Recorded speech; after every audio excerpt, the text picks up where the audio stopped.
Então, eu citei na semana passada que os religiosos da época divulgaram uma versão. Eles disseram que Jesus tinha sido roubado pelos próprios discípulos. Então, o que acontece?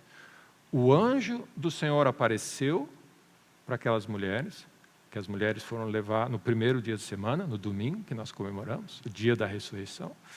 Eu gosto que domingo da ressurreição normalmente é um dia de sol, né? Mas elas foram cedo de manhã olhar, o anjo apareceu e disse, ele não está aqui, ele ressuscitou, como ele havia dito, abriu a pedra, vem olhar, não tem ninguém aqui. Nessa mesma situação, tinha os guardas que estavam ali, caíram diante de tal manifestação gloriosa que aconteceu, caíram com o rosto em terra, mas eles viram o que aconteceu. As mulheres foram, por instrução do anjo, vão adiante e divulguem aos discípulos. Os guardas saíram dali e foram falar com os chefes deles, com os sacerdotes, os religiosos. E aí eles disseram, então, os dois foram contar o fato que aconteceu. Um foi para lá e o outro foi para cá. Nessa reunião, os sacerdotes e os líderes religiosos da época disseram assim, nós não podemos deixar isso vazar, porque se descobre que esse Jesus, que ele já tinha um problema, que eles tinham mandado crucificar, além de tudo, venceu a morte, ressuscitou e vai ser uma revolução na nação. É como se diz, o nosso trabalho vai perder valor. Como dizia aquela menina que foi liberta por Paulo, a nossa fonte de lucro vai embora, porque ela foi liberta. Amém. Então, o que eles falaram? Vocês instruíram os guardas. Se alguém perguntar a vocês, digam que os discípulos dele vieram à noite, roubaram o corpo, e se vocês ficarem empenhados, os governantes vierem para saber e confrontar vocês, desde que a gente se acerta com os governantes. E a Bíblia diz assim, essa versão se divulgou até os dias de hoje. Então você tem a verdade e a versão. Jesus ressuscitou e Jesus foi roubado, ele não ressuscitou. Está aí. Então, isso é a história do que nós vivemos na Terra. O inimigo joga uma semente e as pessoas começam. Tanto é verdade que o grande desafio que os discípulos enfrentaram e que Jesus questionou os discípulos ele apareceu, o anjo apareceu dizendo que o túmulo estava vazio, as mulheres foram falar com eles não acreditaram. Eles não acreditaram. Depois Jesus entrou pelo muro, pela parede, apareceu entre eles, mostrou aqui, falou com Tomé, não seja descrente, mas creia, está aqui, fatos, prova. Ele comeu entre eles. Ele falou assim, quem é que um fantasma não come? Então, Jesus apareceu comer muitas provas incontestáveis de que ele ressuscitou.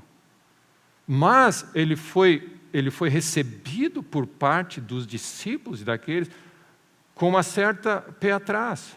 Não, porque é uma coisa fora do comum. Amém.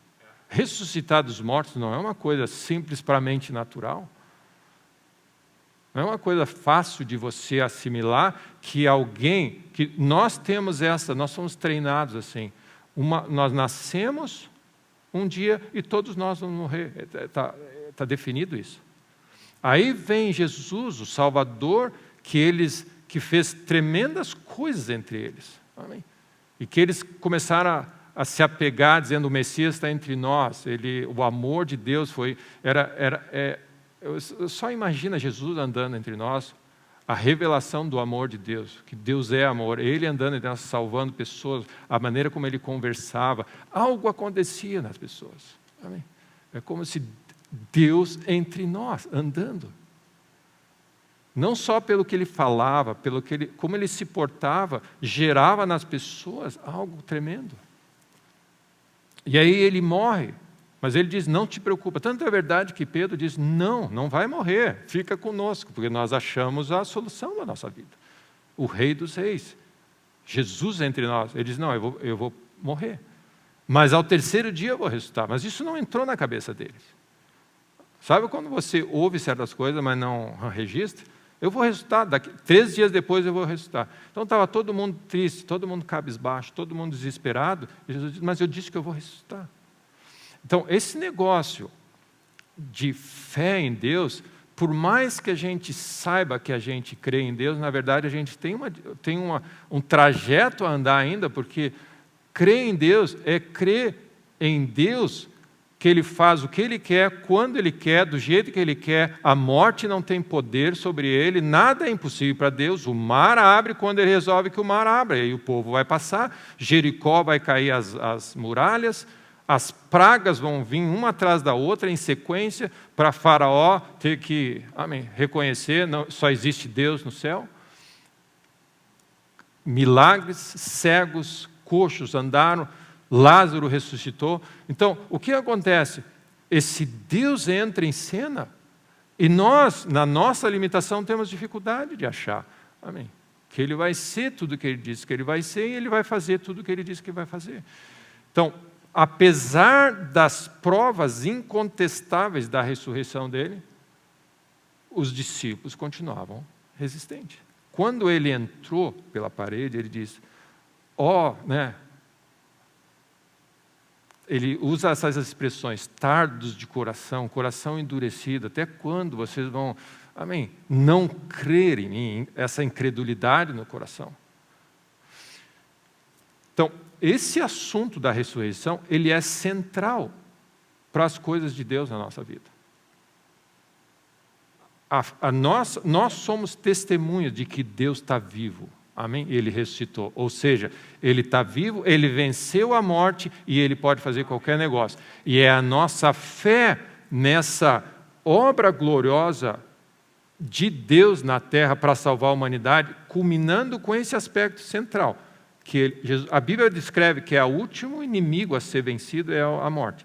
Então, no momento que Ele liquida com a morte, Deus dá prova para a humanidade que Ele tem um plano glorioso e Ele tem poder para levar adiante esse plano.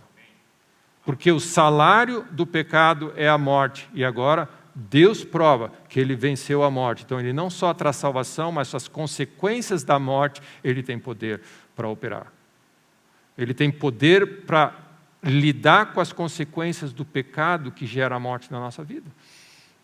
Então o assunto da ressurreição é um dos grandes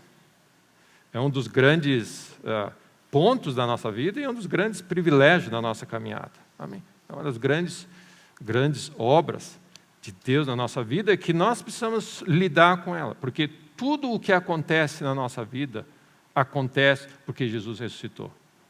Então, quando Jesus ressuscitou, então, o que aconteceu? O homem não tinha esperança nenhuma, zero esperança. É cada um por si, você trabalha, você se defende, tudo é cada um por si. Deus já não criou o homem para andar sozinho, Ele criou para andar com Ele. Então Ele veio a nós, o amor dele se manifestou, Ele andou sem pecado, Jesus se esvaziou. Esse é mais um dos milagres que é difícil para a gente conceber. Deus, o Criador do céu e da terra, se esvaziou e se humilhou ao ponto de se identificar como nós, criatura. Amém. Mais uma prova do grande amor de Deus. Ele viveu entre nós, sem pecado, morreu a morte mais cruel que poderia haver, ressuscitou dentre os mortos, subiu ao céu, mandou o Espírito Santo, e agora o Espírito Santo pode habitar em nós, naqueles corações que são lavados pelo sangue do Cordeiro. Cheios do Espírito Santo, ungidos por Deus, nós agora podemos viver uma vida totalmente diferente. Antes, é cada um por si. Amém. Agora, é Deus conosco, nos ajudando, nos ensinando, lavando o nosso coração, restaurando a nossa mente, restaurando a nossa vida, e Ele dizendo, não há Deus como o nosso Deus que trabalha por aqueles que nele esperam. Então, Deus agora está oferecendo, essa é a vida cristã que marcou essa semana, que nós temos a oportunidade de ter uma vida antes e depois de Cristo. A nossa vida tem que ser antes e depois de Cristo. A história que nós estudamos é antes e depois de Cristo.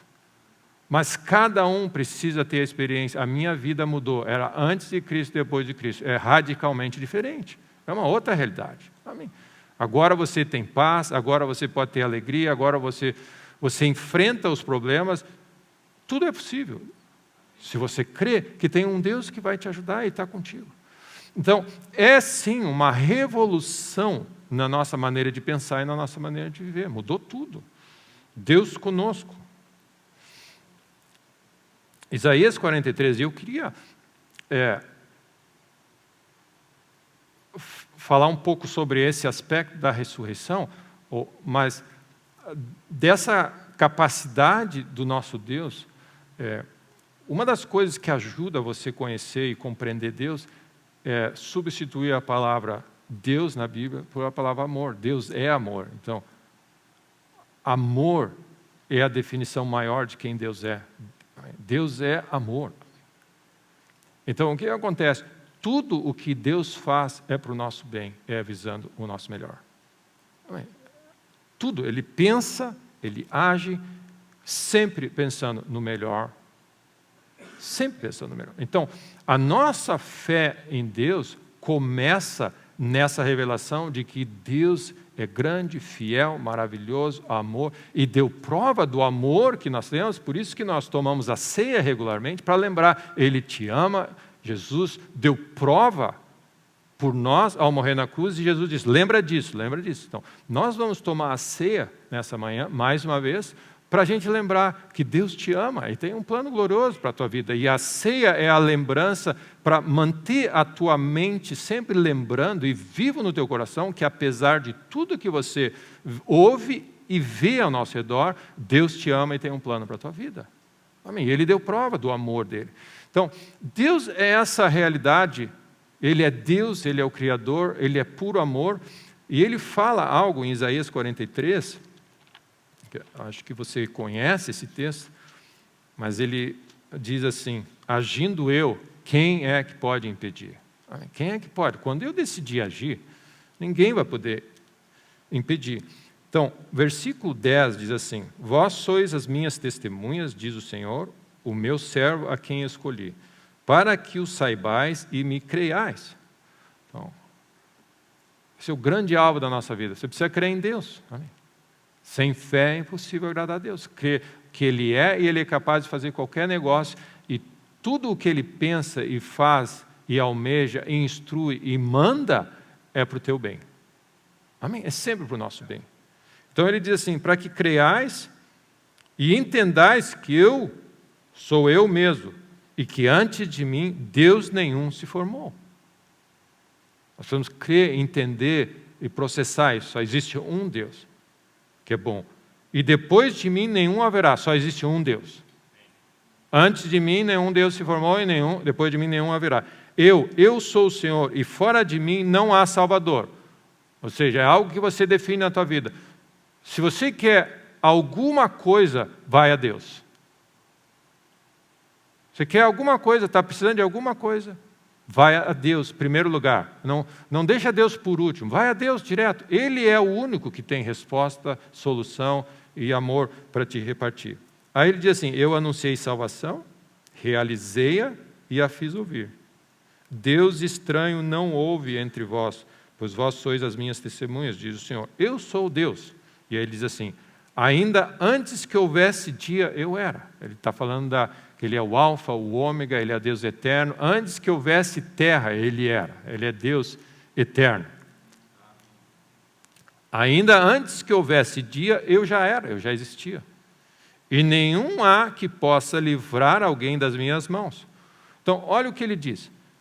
Ele tem todo o poder, Ele sabe todas as coisas, Ele nos ama e ninguém pode impedir. Ele diz, agindo eu, quem vai impedir? Ninguém pode impedir. Quando Deus decide fazer algo, ninguém consegue segurar Deus. Então, tenta juntar as pecinhas e dizer, Deus que é puro amor, que nos amou e deu prova do amor, Ele continua se movendo, Ele tem um plano, tem instruções, e ninguém pode parar esse plano. Então, você pode até achar, olhar que você tem governantes, mas os governantes se levantam, falam e acontece, debocham de Deus, fazem tudo. E Deus olha lá do céu, Ele avalia tudo. Ele não, tipo assim, um salmo diz que Deus ri de tudo isso. Tipo assim. E é impressionante a cegueira humana de chegar ao ponto de olhar diante de Deus e querer falar mal, criticar, debochar, ridicularizar. Ao pé da cruz, Jesus morrendo pela humanidade. As pessoas dizem, se tu é o Cristo, desce daí. Prova para nós. Deboche extremo.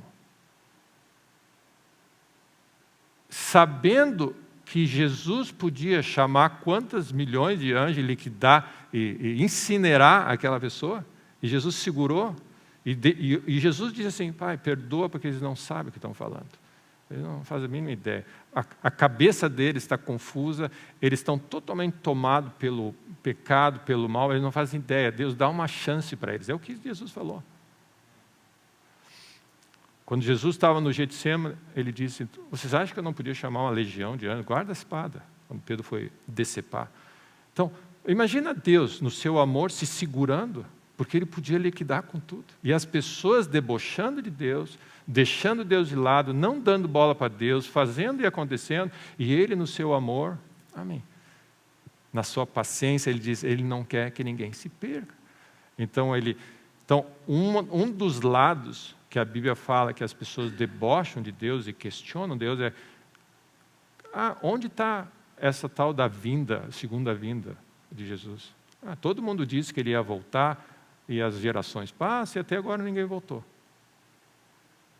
E aí você lê a palavra de Deus dizendo, Ele tarda porque Ele tem paciência, Ele quer que muitas pessoas e o maior número possível se arrependa.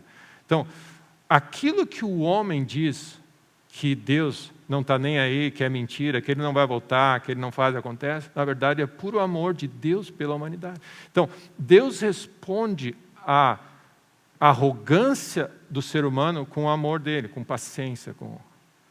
Então você vê esse Deus trabalhando, só que Ele diz uma coisa, ninguém, por maior que ele possa achar que é governante ou líder, pode deter o que Deus tem a fazer. Então Deus tem o plano dele. Tem o relógio dele, tem a realidade do que ele tem a fazer. Faraó não conseguiu segurar o povo de Israel, por mais que ele queria. Mão de obra barata, né? Eles eram escravos, eles construíram tudo ali, pirâmide e tudo mais, mão de obra barata, ganhando nada. E Deus diz, chega, o povo está sofrendo, Moisés, vamos libertar o povo. E Faraó tentou de todas as maneiras segurar. Ele falou assim, Deus disse, eu vou mostrar para o Faraó que só existe um Deus. Amém. E as pragas foram uma maneira de Deus julgar cada um dos deuses do Egito. Amém. Que eles exaltavam, que eram Deus, puf, puf, puf.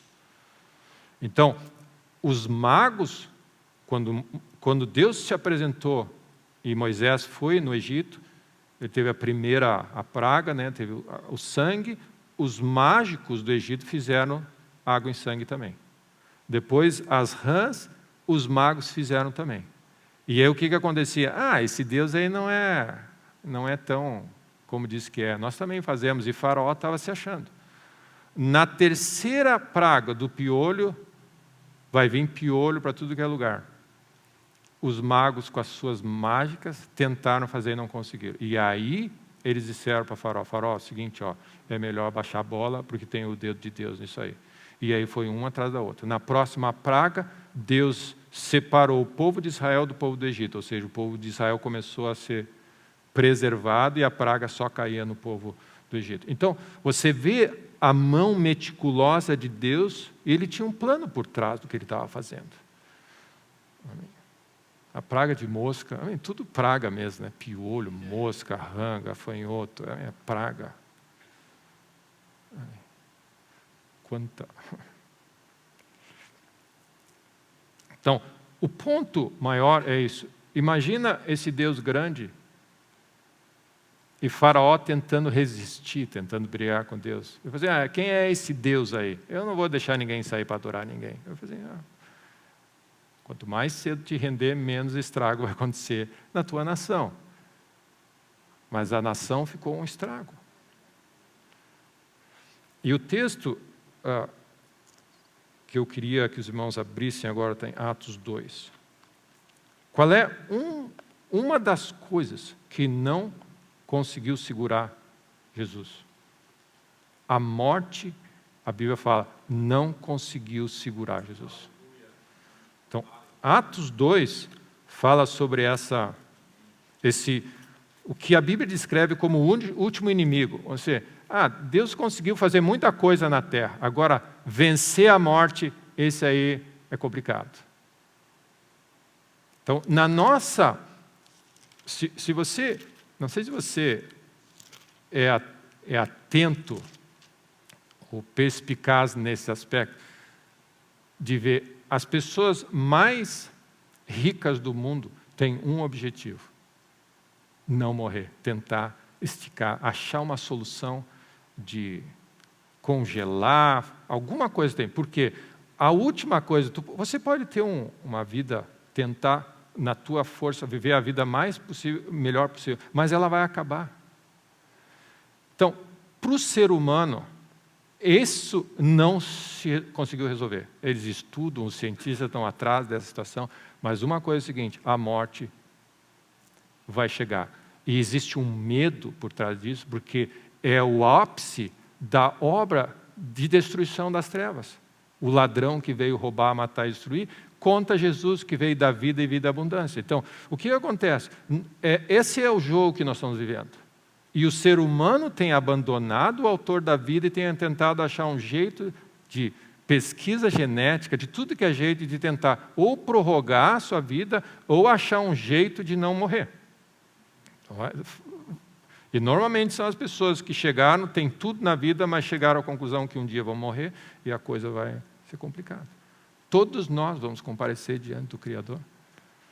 Então, a morte tendo sido vencida por Jesus é o último aguilhão, é a última vitória final da prova de que Deus pode qualquer coisa, que Ele nos ama, porque a consequência de tudo que nós vivemos é a morte, e a condenação eterna e a separação de Deus. Então, o fato de Jesus ter morrido e ressuscitado é a essência da nossa fé. Amém? Nós cremos na ressurreição. Essa é uma das coisas, meus irmãos, que nós precisamos manter fresquinho no nosso coração. Eu creio na ressurreição. Jesus Cristo venceu a coisa mais difícil para o ser humano de lidar, que Ele venceu a morte, ressuscitou no terceiro dia, Ele ressuscitou. Amém? O poder de Deus veio sobre Ele ressuscitou da morte, e agora é o seguinte: a morte não tem mais domínio nem poder sobre Ele, ou seja, você tem vida eterna. Amém? Essa é a nossa fé. Por isso que nós não nos preocupamos muito com a leve e momentânea tribulação que nós temos, porque nós temos pessoas que olham para frente. Nós somos salvos e temos a vida eterna. Um dos maiores presentes que nós ganhamos também é a salvação e a vida eterna. O medo que as pessoas vivem, toda sorte de medo que as pessoas vivem, é porque está chegando aquele dia que alguma vai acontecer, ou vai ser assaltado, ou vai ser isso, ou vai acontecer isso, ou é uma praga, ou é uma doença, é o medo disso, medo daquilo, porque é o efeito da morte pegando nas pessoas. Mas quando você é salvo, amém, você tira essa realidade e você diz assim: glória a Deus, a partir de agora, com Cristo, você vive uma nova vida. Amém. Não há nada a temer. Amém? Nada a temer. Então, Atos 2, depois da descida de Pentecostes, Pedro está dando esse discurso, está dizendo assim, versículo 22, Atos 2, 22. Varões israelitas, atendei a essas palavras. Jesus, o Nazareno, varão aprovado por Deus diante de vós, com milagres, prodígios e sinais, os quais o próprio Deus realizou por intermédio dele entre vós, como vós mesmos sabeis. Ele está dando uma ficha de que Deus é Deus, e Ele deu prova entre nós, com sinais, prodígios e maravilhas. Sendo este entregue pelo determinado desígnio e presciência de Deus, Deus era plano de Deus que Ele morresse. Por isso que Jesus não resistiu. Amém? Ele foi obediente. Vós o matastes, crucificando-o por mãos de iníquos, ao qual, porém, Deus ressuscitou. Então, Deus pegou e deu prova do amor dele, da capacidade, ressuscitou o filho dele. rompendo os grilhões da morte, porquanto não era possível que ele fosse retido por ela. Então, olha o que ele está dizendo. A morte agarrou Jesus com grilhões, é como se ele fosse preso numa prisão, na pior prisão. Ele foi lá para o fundo, amém, do mar, do abismo. E aí, correntes da morte e destruição seguraram Jesus e agora assim, ó, acabou para ti. E a Bíblia fala que Jesus rompeu os grilhões, as cordas, as amarras, ressuscitou ele entre os mortos e mostrou assim, a morte não tem domínio e poder sobre ela. Amém. Essa é a nossa fé. Amém.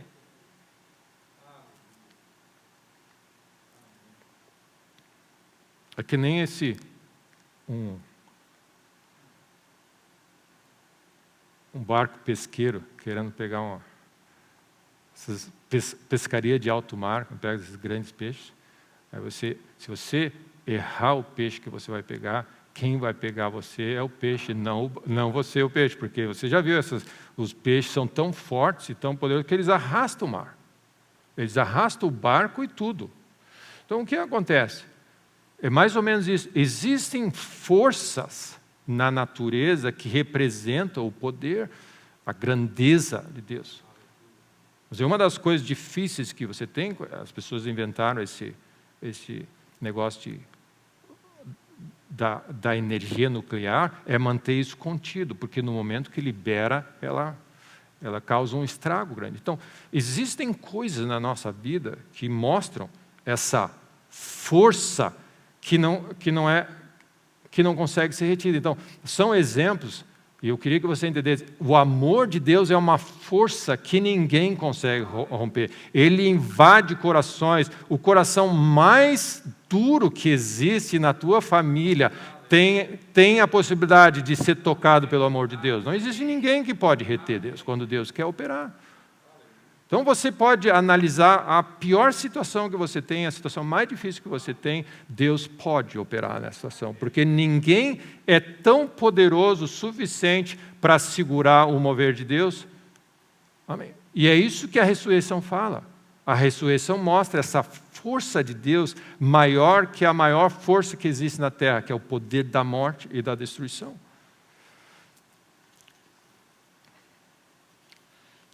Então, a vida venceu, o amor de Deus. Deus venceu a morte. E nós cantamos sobre isso. Amém?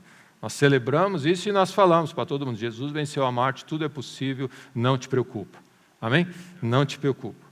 Por onde esse rio passar, tudo viverá, a Bíblia diz. Lá em Ezequiel, é uma das profecias. Por onde Deus se move, tudo começa a viver.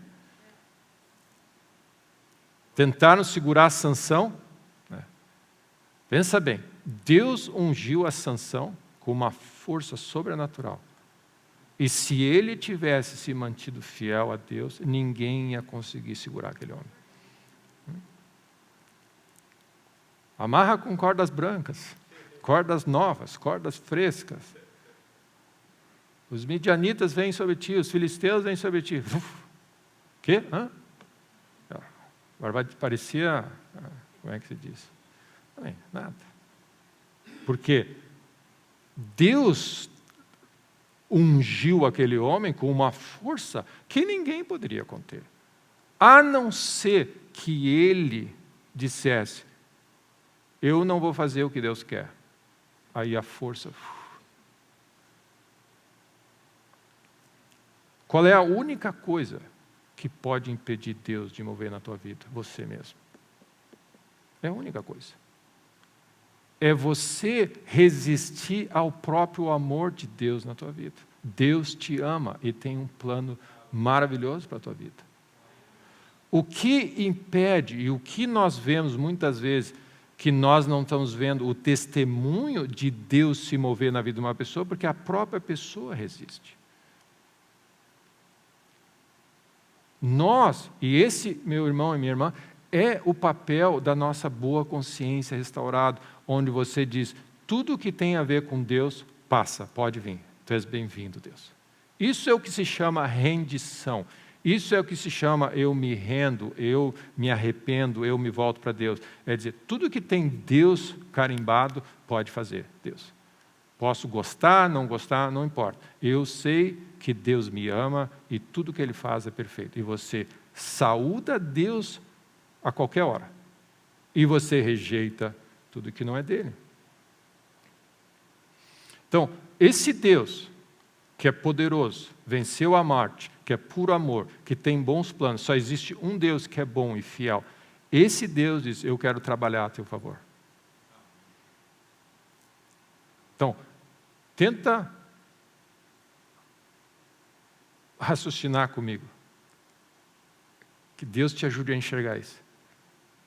O Deus que é puro amor, é puro poder, ninguém pode segurar Ele, nem mesmo a morte, te amou de tal maneira, Ele diz, eu quero trabalhar contigo, te ajudar para manifestar esse meu amor na tua vida. E Ele tem um bom plano para a tua vida. Qual é a nossa função? Tentar conhecer esse plano e dizer, sim, Senhor, sim, Senhor, sim, Senhor, sim, Senhor, sim, Senhor. Jesus, quando andou na terra, perfeito e sem pecado, Ele caminhava na terra e disse, a minha comida, a coisa mais importante na minha vida é dizer sim para Deus, é fazer a vontade dEle. Então, onde entra a confiança? Por que é importante que sem fé, se você não confia em Deus, você está sempre desconfiado de Deus.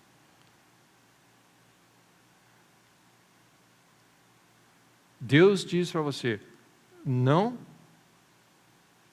Jonas, vai a Nínive e prega para aquela cidade. E Jonas diz assim, eu não concordo com isso, Deus. Discordo. Discordo. Não acho que está certo. A cidade rebelde, eu não concordo com isso. Aí ele pegou uma passagem. Imagina você gastar dinheiro para fugir da presença de Deus. Você está botando dinheiro fora, você está botando tempo fora, porque você vai a Nínive. Amém? Nós precisamos aprender isso. Se você ama a Deus, e Deus conhece o teu coração, e você lá no fundo do coração, em momento você vai fazer a vontade de Deus, você vai dar uma curva, mas você vai a Nínive. Então vai a Nínive logo na largada. Amém? Já vai logo para Nínive, não questiona Deus. Amém? Então aí veio. Amém. Olha só, o profeta de Deus, que conhecia, ungido para falar os planos de Deus para a terra. Ele diz, eu vou fugir da presença de Deus. Amém. Como a nossa consciência pode se perder ao ponto de você tomar uma decisão dessa? Deus olha assim, sim, ele vai fugir da minha presença. Ele olha para os anjos e diz assim, pessoal, ele diz que vai fugir da presença. Daí até vocês estão vendo, olha, ele está saindo dali e indo para cá. Está se escondendo. Tipo assim, grande, né? Parece aquelas crianças, né, que reclamam de Deus. O pai está vendo tudo e as crianças, não, porque... E eles fazem toda aquela história e Deus, no seu amor, longe, ele diz assim, ele cai em si, dentro do ventre do peixe, se arrepende, e ele está ali dentro daquele peixe, ventre do peixe, cheio de ácido, né? Não é? No estômago ali, ácidos para digerir comida, né? Ele estava sendo digerido ali. Você imagina então, ele estava adquirindo certos sabores, certos aromas, perfumes. Sabe? Você imagina como ele saiu de dentro do peixe. Ele devia estar fedendo a ácido gástrico e não sei mais o quê. Não são bons cheiros que resultam desse processo, normalmente. Então, aí Jonas se arrepende. O que é arrependimento? Eu estava indo, achei que eu podia brigar com Deus e percebi que é mancada, porque só vai dar problema longe de Deus. Então ele se arrependeu e diz, Deus, me arrependo. Obrigado pela... Eu entendi a mensagem, né? Aí ele sai, o peixe vomita. Então, ácido gástrico, mais cheiro de vômito de peixe, devia ser tipo assim, ó. Aí ele sai caminhando. É lógico que o povo de Nínive se converte, porque fala logo, tá? Eu aceito, né? Tipo assim, eu aceito. Porque assim, ó. E Jesus fala assim, Jonas foi um sinal para Nínive. Tudo o que aconteceu ficou 3 dias na boca do peixe, assim como eu, o Filho do Homem, vai ser um sinal. É um sinal do que ele ficou 3 dias no ventre do peixe, ressuscitou, saiu, venceu e trouxe salvação para uma cidade. Só que o ponto é, por que passar pelo peixe? Amém? Se você pode ir direto a Nínive. Qual é a diferença entre passar pelo peixe e a Nínive direto? É a nossa confiança de saber que agindo eu, ninguém vai impedir. Amém? Deus precisa que Nínive ouça o Evangelho. E ele escolheu Jonas. Então, Jonas. Então, o que mais impede os bons planos de Deus ocorrerem na nossa vida é a nossa resistência. A gente sempre está questionando. Não é a melhor hora, Deus. Não é o melhor lugar. Não é a melhor coisa. Então, sempre que você resistir ao amor de Deus, vai sair mais caro, vai dar mais trabalho, vai levar mais tempo. E olha o que eu estou dizendo, não é resistir ao mandamento de Deus, é resistir ao amor de Deus. Quando Deus diz, não matarás, não adulterarás, não cobiçarás, e deu os 10 mandamentos, essa é a expressão do amor dele pela humanidade. Que se você fizer isso, a tua vida vai ser melhor. Se você não seguir esses princípios, a tua vida vai ser um caos. Está aí o que nós estamos vendo na humanidade. Amém.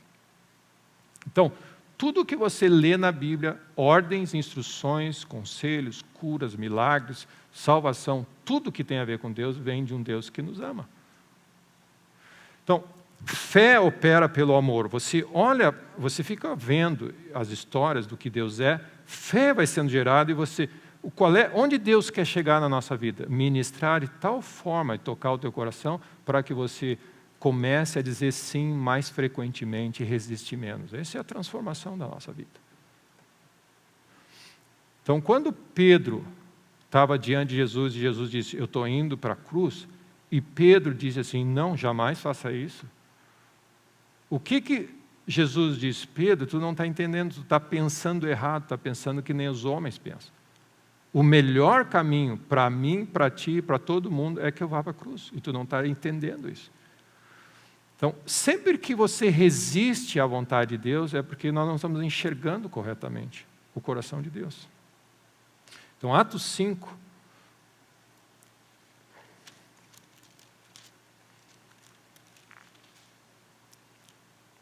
Versículo 38.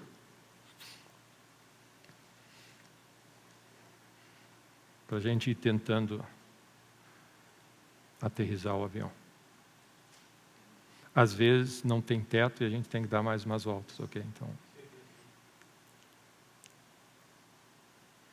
agora vos digo, dai de mão a esses homens, versículo 38. Se este conselho ou essa obra vem de homens, vai perecer. Mas se é de Deus, não podereis destruí-los, para que não sejais, porventura, achados lutando contra Deus. Então, olha o conselho do homem. Esses discípulos começaram a, cheios do Espírito Santo, divulgar essa mensagem da ressurreição e pregar o Evangelho e mostrar o poder de Deus. Os religiosos da época pegaram essa turma e disseram assim, nós precisamos parar com isso. E aí, um homem sábio, Gamaliel, disse assim, pessoal, é o seguinte, se isso aí é de homens, nem dá bola, isso aí não vai dar. Esquece, ela vai se autodestruir sozinha, não tem como dar certo. Mas, se Deus está nisso, eu sugiro vocês, não ponham a mão, porque vocês podem estar sendo achados lutando contra essa força divina de Deus. Então, o que pode acontecer na nossa vida, muitas vezes, é o que Jonas estava fazendo. Existe um plano glorioso de Deus na nossa vida e você está ali argumentando com Deus. Essa é uma das partes que mais cansativas para nós. Toda a nossa ansiedade, a nossa preocupação, o nosso estresse, os nossos medos, é fruto da nossa ficar discutindo com Deus, Deus, mas por que não está acontecendo ainda? Por que Deus não fez isso? Por que Ele não faz? Por que o outro fez e não fez para mim? Por que não está acontecendo? Eu estou fazendo, eu estou sendo fiel a Ti e nada acontece, eu estou esperando, eu estou guardando, e você fica brigando com Deus, resistindo, esperneando, quando Deus diz, relaxa, eu tenho um bom plano para a tua vida e eu vou te conduzir e vai ser uma bênção. Esse é o grande desafio da nossa vida. Então, Gamaliel, e meu irmão e minha irmã, isso serve para qualquer área da nossa vida.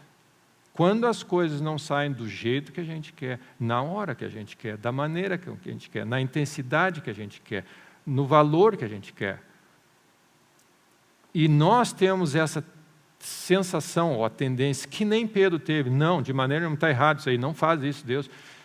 Esse é o sinal na nossa vida de que nós precisamos nos converter, não ser salvo de novo, mas fazer ajustes na nossa vida. Porque a nossa fé está sendo provada no amor de Deus. Se nós cremos que Deus nos ama e o plano dele é perfeito, resiste menos. Amém? Resiste menos. Te entrega. Por quê? Cada vez que você resistir ao plano de Deus, à lógica de Deus, a maneira de Deus fazer, a quantidade de Deus fazer, a intensidade de Deus fazer, o momento de Deus fazer, vai ser mais trabalhoso para nós mesmos.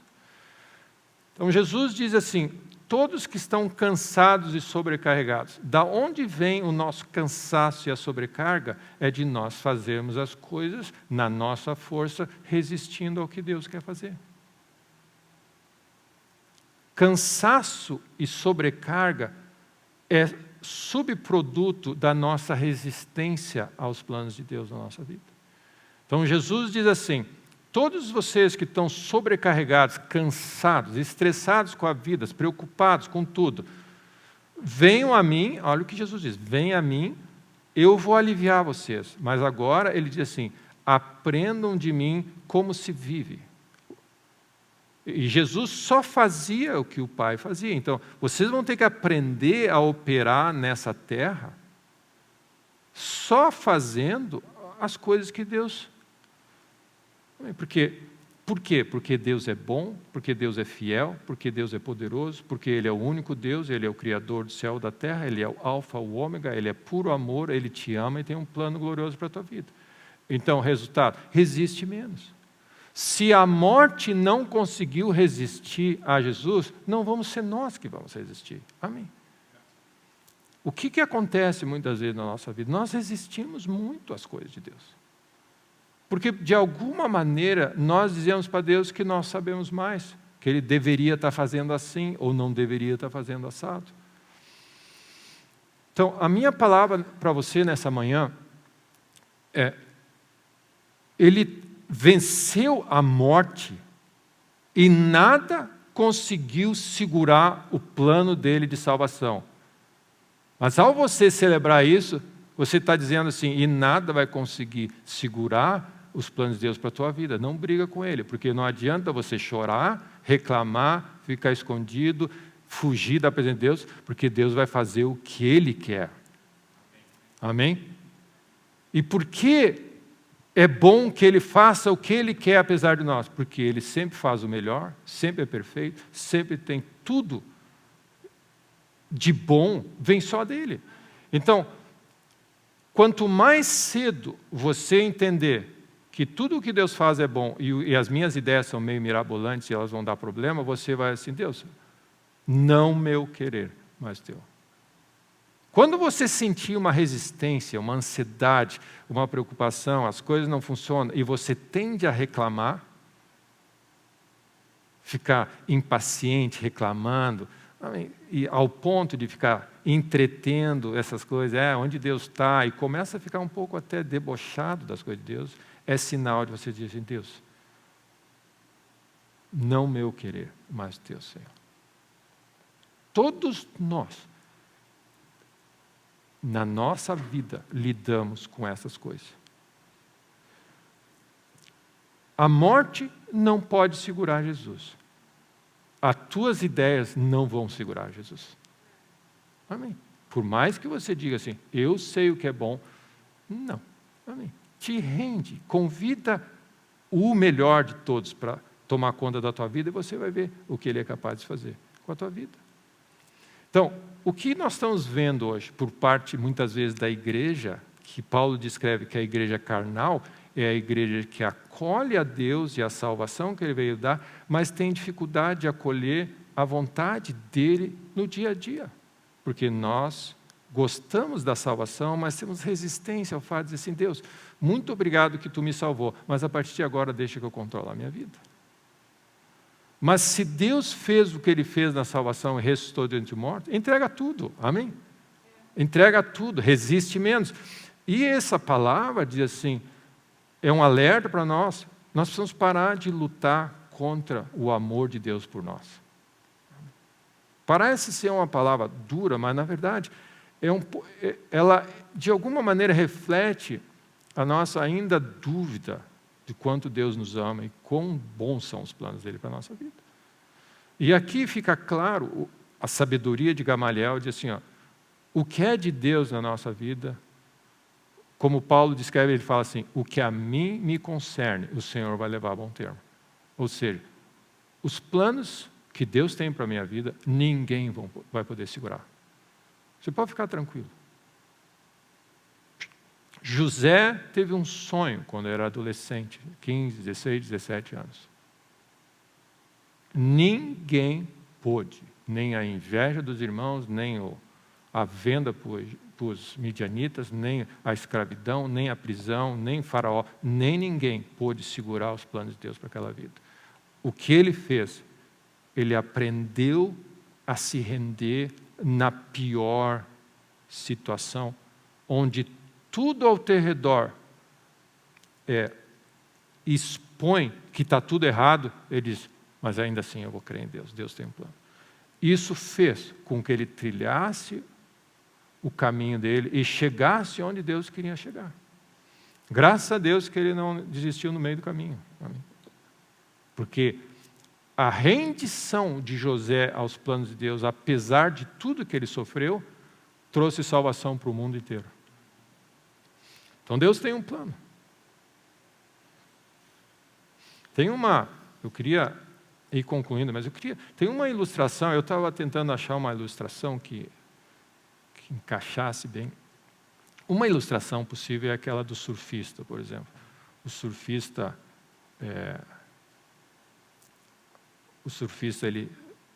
ele senta em cima da prancha dele procurando uma boa onda. E, meu irmão, é o seguinte, você pode gritar, espernear, mas se a onda não aparecer, não vai acontecer nada. Amém. O surfista sabe que a função dele é estar no lugar certo, na hora certa, mas a onda levanta quando ela quiser.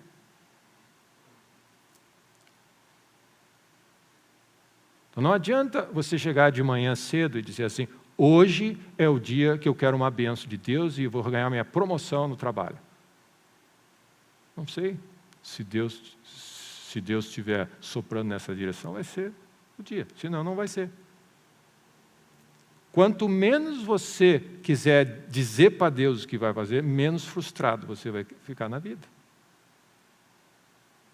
Ao invés disso, você devia dizer, se o Senhor quiser, não só faremos isso ou aquilo, eu entrego a minha vida para Ti. Deus, cumpre em mim os Teus propósitos. Você percebe a diferença? Nós estamos sempre dizendo para Deus e naquela expectativa, não, hoje vai acontecer isso, hoje vai acontecer. Se não acontecer isso, a minha vida está frita. Amém? Se Deus não botar a mão nisso aqui e fizer exatamente isso, eu não sei o que vai acontecer da minha vida. Daí não acontece isso e a vida continua. E Deus continua cuidando de ti. Amém? O que é isso? É um aprendizado para saber que Deus faz tudo perfeito e bom no seu devido tempo. O que é o ensino de Deus? Se Ele vai fazer o que Ele tem que fazer, se Ele é Deus e te ama e tem um bom plano, a tua função é se render. Essa é a nossa função. Essa é a função nossa nessa hora. É rendição. Então tem como você sabe, eu sempre gostei, eu sempre fui da área financeira e eu mexia bastante com investimentos e essas coisas é uma coisa que eu gosto de fazer.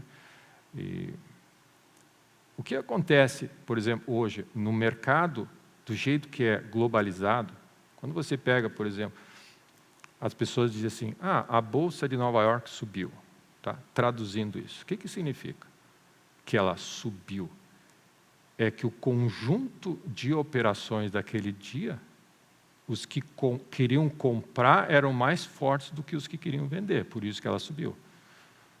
Então, vou tentar ser bem simples. O preço de uma ação em determinado dia é o reflexo daquele monte de gente que quer comprar e o monte de gente que quer vender. Então é que nem briga de futebol americano, eles ficam um empurrando o outro, é uma guerra. Os compradores querem levar o preço para cima, porque eles acreditam que ele vai subir, eles querem comprar e não vejo a hora de comprar, porque eu quero aproveitar isso. E as pessoas que enxergam, não, isso aqui não vale nada, vai vender, eles estão... Então é uma briga de... Vocês já viram o futebol americano, né? Eles se agarram um no outro e ficam ali, avançando ou retrocedendo. No final do dia, você vai ver, o preço subiu 2%, ou seja, os que queriam comprar foram um pouquinho mais fortes do que os que queriam vender. Ok? Agora, num mercado globalizado, entende mais um detalhe, são milhões de pessoas sentadas atrás de um computador, no mundo todo. Então, na China, tem alguém dizendo assim, eu quero comprar. No Japão, na África, no Sri Lanka, na Europa, nos Alpes suíços, no Chile, na Patagônia, todos os lugares. Porque o mercado está funcionando. Essas pessoas, mas é madrugada, o cara acorda, porque é onde está funcionando o mercado. Ele vai acordar de madrugada para poder acessar o computador, mandar uma ordem que eu quero comprar. Então, o que é isso, essa briga? É a soma de todos os compradores do planeta. Fundos de investimentos, grandes milionários, grande soma de dinheiro. Então, sem querer ser muito técnico, o ponto é, um monte de gente está fazendo aquilo aí. Então, quando o mercado sobe, é porque é o resultado de milhões de pessoas interagindo. Ok? Então, imagina assim, milhões de pessoas espalhadas pelo planeta com interesse diferente, com dinheiro, com idade, eu quero me aposentar, então quero vender, quero comprar, com interesses, vontade. Milhões de pessoas e o preço só reflete a decisão final da briga entre milhões ou até bilhões de pessoas naquele determinado momento. Aí, ou seja, existe essa força que está levando o mercado ou para cima ou para baixo. Aí você está lá em Santa Terezinha, atrás do teu computador, você, um indivíduo só, acorda de manhã, hoje eu vou ganhar dinheiro, o mercado vai subir. Amém. Milhões de pessoas estão dizendo que ele vai descer, mas você vai fazer ele subir, vai ganhar dinheiro.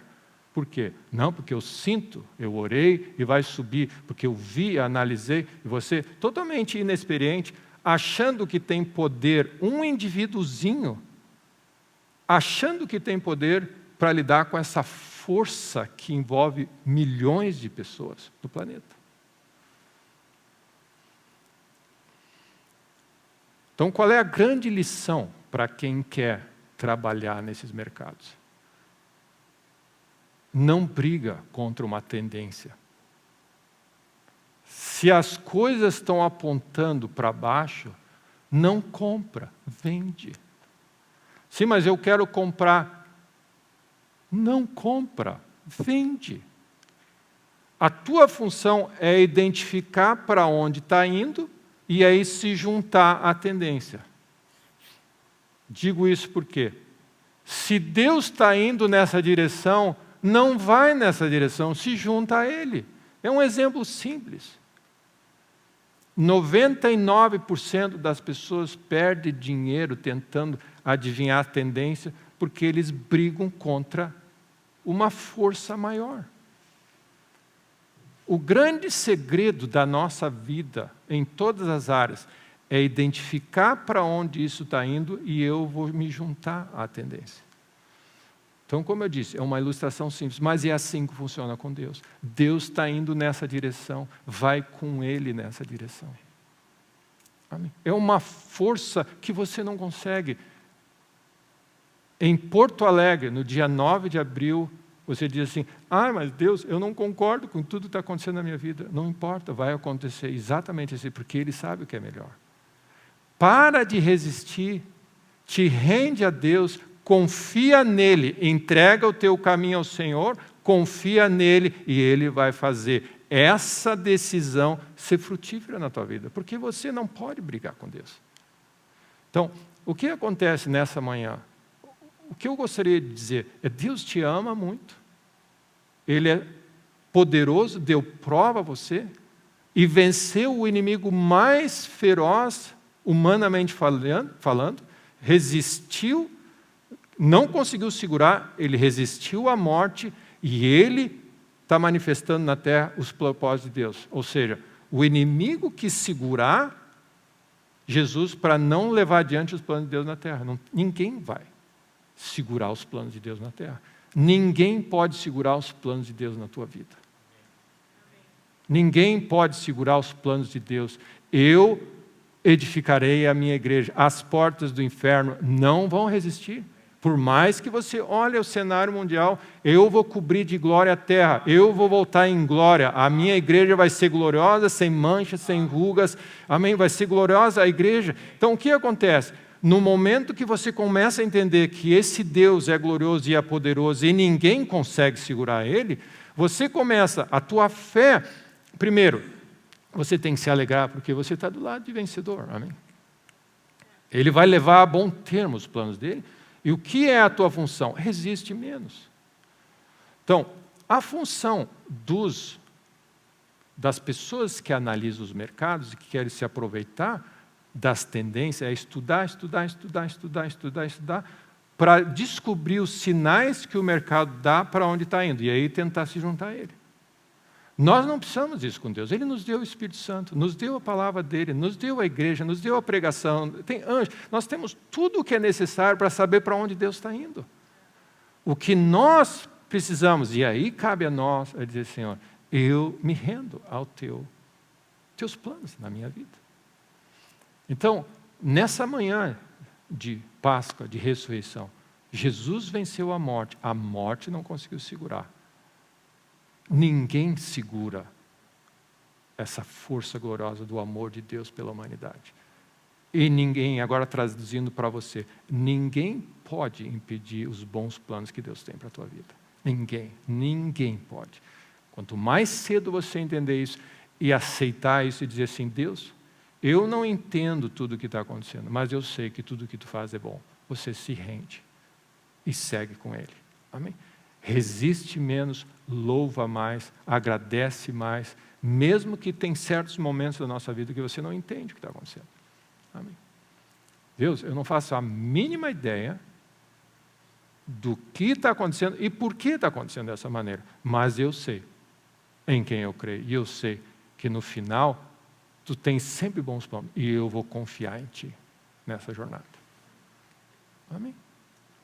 Nós temos filhos que nós queremos ver salvação, nós temos pessoas que nós queremos ver curadas, que não estão curadas, que estão sofrendo, nós temos familiares que precisam encontrar com Deus, nós temos uma nação toda torta, nós temos situações ao nosso redor, tudo fora de lugar. Isso só existe porque o homem resiste. Nós estamos cheios de algas, amém? De fedor, de vômito. Aí você olha para o lado, mas a minha vida está meio sem graça, ela está toda com cheiro de vômito e algas. Amém? Sei lá o que o peixe come, amém? Qual é a última refeição? Ácido gástrico, aquele negócio. Amém? Mas pelo menos é melhor sair pela frente do que por trás. Amém? Pode rir, amém? Foi engraçado. Mas só tem duas maneiras quando o teu estômago está ruim, ou para frente ou por trás. E por que a nossa vida, muitas vezes, a gente está assim, desconfortável, cheirando, as coisas não... De alguma maneira, é um sinal da nossa resistência e de alguma maneira, mentalmente, você diz, mas como, Deus? Por que, Deus? O certo seria se fizesse isso. Deus, não faz sentido. Por que tu permitiu isso? Por que isso está acontecendo? Por que tu não faz assim? O certo é isso. Não vai para a cruz, Jesus. Por que tu vai para a cruz? Agora é hora de tu ser exaltado. Eu disse, Pedro, tu está pensando errado, Pedro.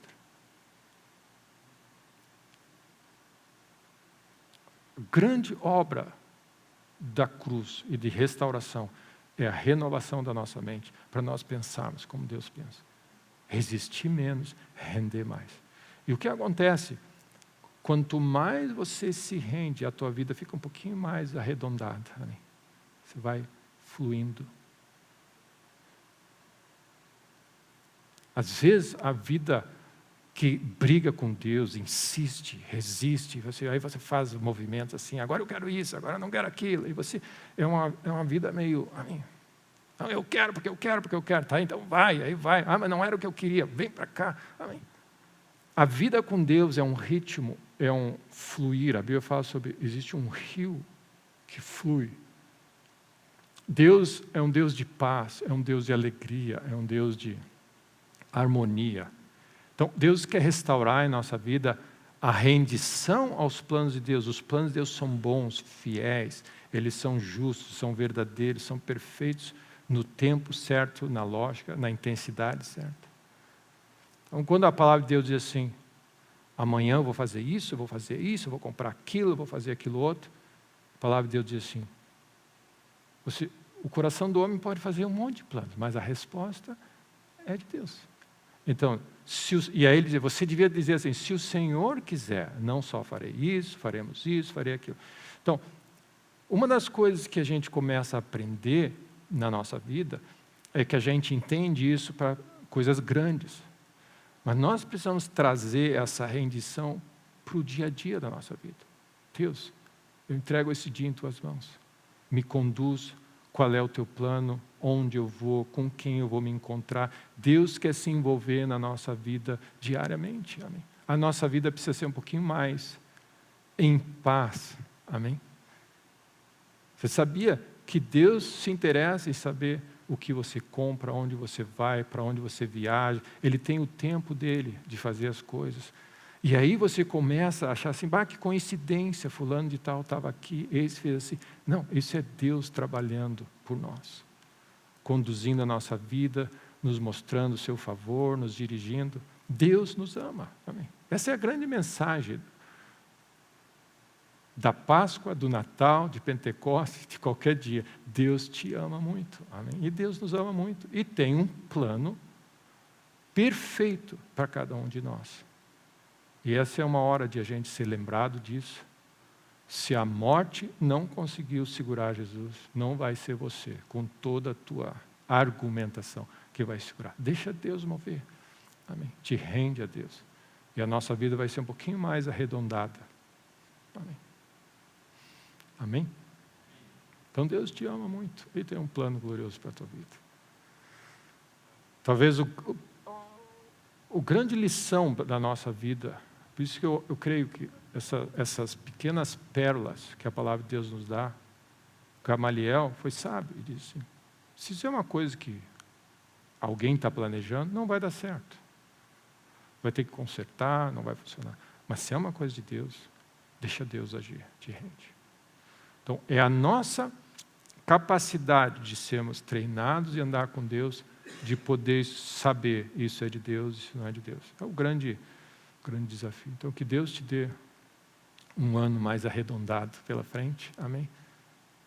Sei onde você está envolvido, projetos de trabalho, projetos daqui, interesses. Nós temos um monte de coisas que nós queremos ver acontecendo e que nós cremos que Deus quer fazer. Amém? Que seja mais arredondado e rende mais a um fluir. Essa é a palavra. É um fluir de Deus na nossa vida, onde Ele vai nos conduzindo de fé em fé e de glória em glória.